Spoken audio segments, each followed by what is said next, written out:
समस्या का समाधान कहानी। ये कहानी एक गुरुजी और उनके चेले की जोड़ी की है। ये साधु महात्मा एक शहर से दूसरे शहर घुमा करते थे और गुरुजी जो थे वह बहुत सारे लोगों के कष्टों का निवारण करते थे। अब चेले जो था उनके साथ उनकी सेवा करता और गुरुजी के साथ हमेशा उनकी सहायता और मदद करता था। अब ये साधु और चेले की जोड़ी ये दोनों एक शहर पहुंचे। वहां पर यह साधु जी का 2 दिन का सत्संग कार्यक्रम था और उन्हें वह शहर पर वहां रुकना था। जब वहां पर 2 दिन का सत्संग खत्म हो गया तो अगली सुबह दूसरे शहर के लिए रवाना होना था, परंतु ना ही उस शहर में वे किसी को जानते थे ना ही किसी को पहचानते थे। तो उस शहर पर उन्हें वहां पर खाने और रुकने की एक समस्या थी। तभी चेले ने अपने गुरुजी से कहा, गुरुजी आज की रात या तो मंदिर की सीढ़ियों पर बितानी होगी या किसी बगीचे या रास्ते में पर ही आज की रात बितानी होगी। इस बात पर साधु ने चेले से कहा, ऐसा बिल्कुल नहीं होगा, अच्छे काम के लिए निकले हैं तो ऊपर वाला ध्यान जरूर रखेगा। उन्होंने अपने चेले से कहा कि आज आराम से खाना खाने को भी मिलेगा और आराम से रहने के लिए एक अच्छी जगह भी मिलेगा। फिर साधु जिस रास्ते पर से पैदल जा रहे थे उसी रास्ते के किनारे एक बगीचा था। वहां पर जाकर वो ध्यान मुद्रा में बैठ गए और कुछ देर बाद उठे और चलने लगे और चेला भी उनके पीछे चलने लगा। कुछ देर बाद साधु महात्मा होटल के पास जाकर रुके और देखा तो वहां पर सूट में एकदम तैयार होटल का मैनेजर खड़ा हुआ था, मानो जैसे कि होटल का मैनेजर दोनों का स्वागत करने के लिए होटल के सामने खड़े हुए हैं। तब मैनेजर ने साधु महात्मा जी से कहा, ऐसा लगता है कि आप सफर करके आए हैं और इस शहर में किसी को जानते तक नहीं। आप जैसे महापुरुषों के लिए आपके सत्कार के लिए एक विशेष व्यवस्था हमारे होटल में रहती है। कृपया करके यदि आपकी इच्छा हो तो आप हमारे होटल में रुक सकते हैं। तो वह साधु और चेला उस होटल में रुक गए और वहां के मैनेजर ने साधु महात्मा जी से कहा कि आप सबसे पहले भोजन कर लें। तो ये सब कुछ देखकर और सुनकर चेला चौंक जाता है। उसे विश्वास नहीं हो रहा था। उसे लगा कि मेरे गुरुजी को ये सब कैसे पता। अगली सुबह जब वे जिस स्थान पर पहुंचने वाले थे वह वहां पर पहुंच गए और वहां पर 5 दिवसीय सत्संग था जिसके लिए बहुत सारे लोग भी आए थे और वह सत्संग शुरू हो गया।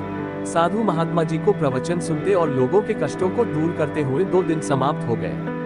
तीसरे दिन सुबह एक महिला ये गुरुजी के पास आ पहुंची। उसने कहा कि गुरुजी, आपके प्रवचन सुनने से मुझे बहुत बल मिलता है, लेकिन मैं ये शिविर छोड़ रही हूँ। मैं यहाँ शिविर में कल से नहीं आऊंगी। साधु ने ध्यान से उसकी बातों को सुना और फिर कहा, उसका कारण क्या है कि तुम आगे का प्रवचन सुनना नहीं चाहती हो?